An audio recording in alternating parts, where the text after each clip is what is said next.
వరుసగా తూర్పు నుండి క్లాక్వైజ్ డైరెక్షన్లో అసితాంగ భైరవుడు, రురు భైరవుడు, చండ భైరవుడు, క్రోధ భైరవుడు, ఉన్మత్త భైరవుడు, కపాల భైరవుడు, భీషణ భైరవుడు, సంహార భైరవుడు, ఇలా 8 మంది 8 దిక్కులను కాపాడే రక్షక భైరవులు అంటారు.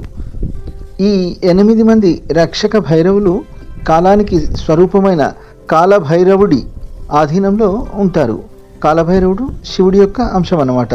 అతను ఈ విశ్వంలో ఉన్న కాలానికి అధిపతిగాను మరియు భైరవుని యొక్క ప్రధాన రూపంగాను పరిగణింపబడతాడు. ఇంకా ఈ అష్ట భైరవులలో ఒక్కొక్కరు 8 మంది ఆధీన భైరవులకు అధ్యక్షతన వహిస్తారు. అలా మొత్తం 64 మంది భైరవులు అన్నమాట.